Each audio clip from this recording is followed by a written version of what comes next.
Thank you, Francis. Thank you, Leonard. Yeah, so can you briefly introduce yourself? Tell us your role in malaria research in Cameroon.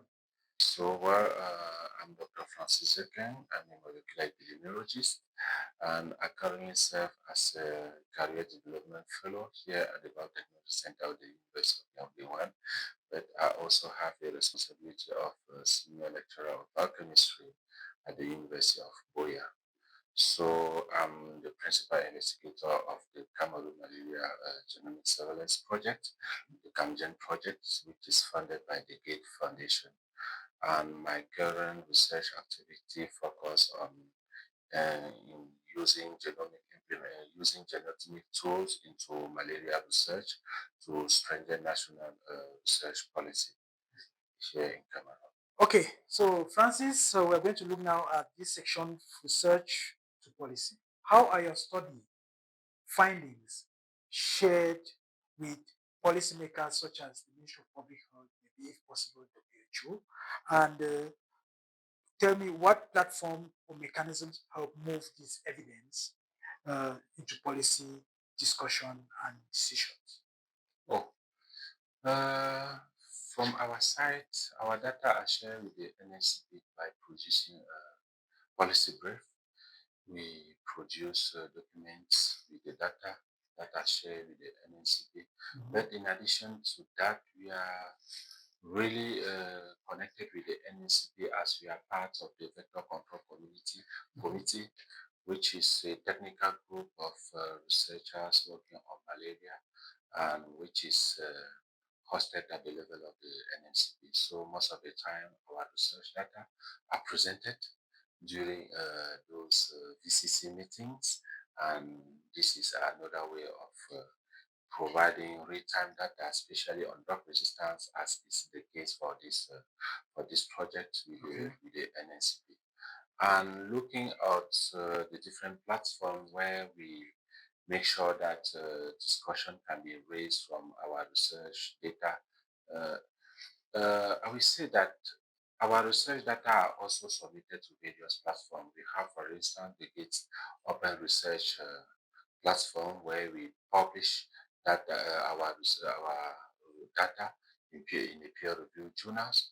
We also share the data with EDCTP as in my past, for instance, as in my past EDCTP program fellowship that I had all manuscript that were published were submitted to EDCP, and also key results from the research that we conducted were shared with the NNCP. And part of that, and especially for Plasmodium genomics, I think another important way that I should emphasize is that our current data or the data that we are currently trying to generate should be submitted to a very good network, which is the Malaria Gene Network, which stands as a consortium of researchers producing genomic data on Plasmodium falciparum or Plasmodium malaria parasite in general. And this is a community where the data will also become more visible and more useful for impact.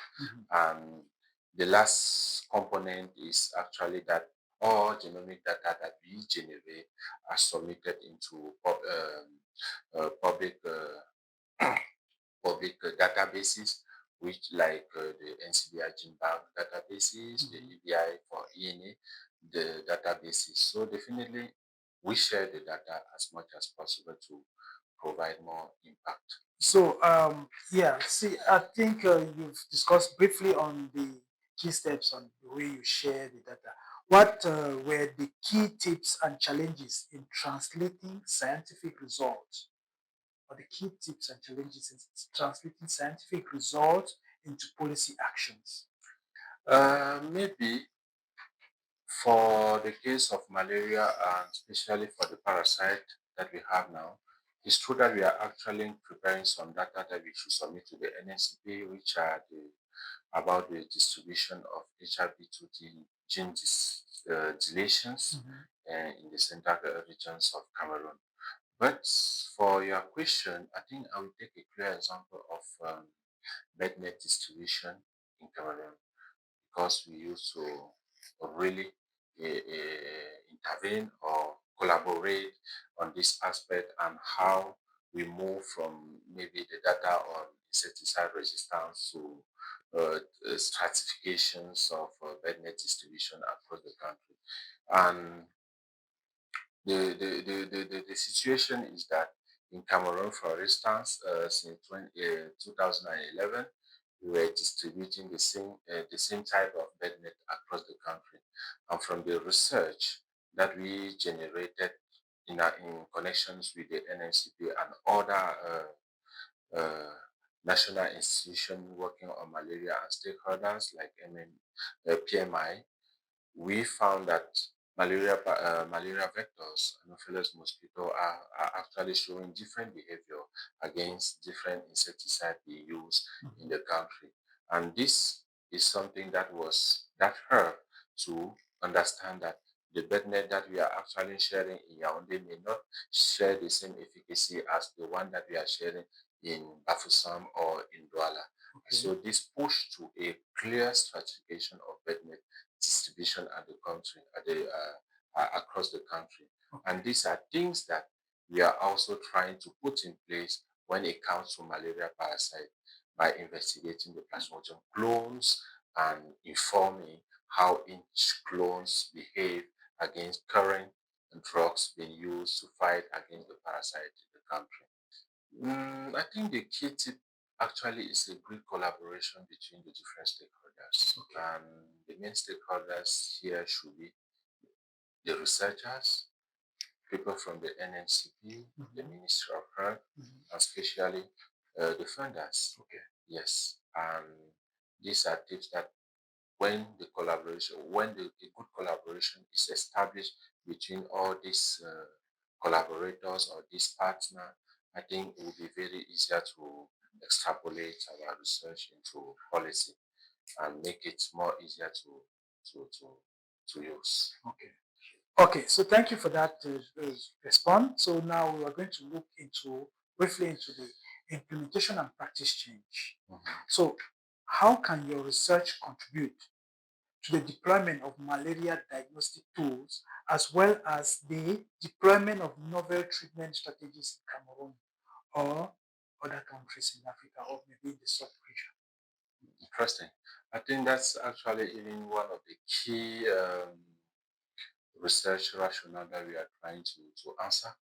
Yes, because if you are working on Plasmodium genomics, it's a broad topic, but specifically, we are actually coming out with resistance mutations in the parasite, and this is to inform on policy or drug policy in the country, and not just as an information but as an update on the status of drug resistance at the country level. Okay. And additional to that, the genomic data that we are producing is also to inform on the performance of current diagnostic tools that we have in the country, and specifically rapid diagnostic tests.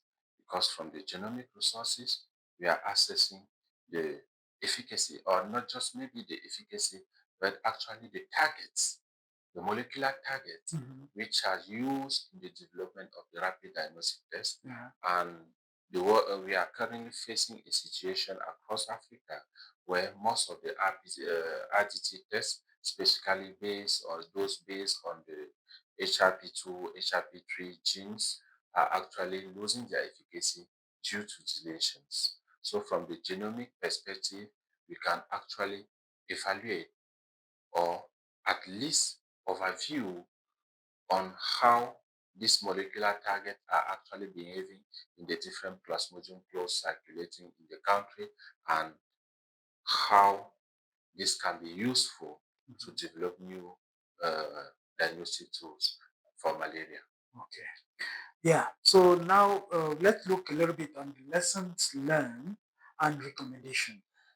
What advice would you give to researchers who want their work to better inform policy and practice? It's important to involve the policymakers very early. when designing the project. Okay. Build a collaboration at the beginning of the project. Yeah. As soon as you get them involved in the project, this will somehow easier the process of using the data from the project activities. All right. So great collaboration and great communications start as key points that are considered should be undertaken during this process. Looking at this collaboration, how can it be, how can this collaboration between malaria research institutions and national control programs be further strengthened? Because sometimes there's that gap between researchers and control programs and the national control programs. Yes. So how can we further strengthen this gap? I know you've given a feedback on collaboration, but how can this be further strengthened? Do you have any other tip to add on that? Yes, in addition to joint planning, as I was saying, I think another important thing that we should raise is to have a common data sharing agreement. Mm-hmm. Yeah, a common data sharing agreement should be put in place between the researchers and the policymakers and so on. But also another important thing that I consider is considerable is the publication. I think researchers should be keen or wise by putting policymakers, especially those involved in research activity from the Ministry of Health and the NHCP in their publications. This stands as a motivation or as it's actually strengthening the trust that exists between the different partners, and it may in somehow increase the exploitation of the research data and even facilitate the understanding of this data by the policy. Okay. Thank you so much, Dr. Zeukeng Francis, for sharing these insightful, valuable thoughts. I think your experience provides an excellent example of how a locally generated research can drive major policy and practice change across Africa. I think you're one of the alumni of EDCP, which we can explore and showcase to the young researchers that everything is possible. And this is a typical real-time example in sub-Saharan Africa, precisely in Cameroon. I think we are all happy. I think this series will continue. I want to thank you again for your time and consideration, and stay tuned for the next series of podcasts on research into policy toolkit. Thank you so much, Leonard. It was also a great pleasure having you here. And as you know, we are always available to share and to make our experience available to anyone being interested. We are happy to have you here today. So thank you. Thank you, and hope to meet again. Yeah, for sure.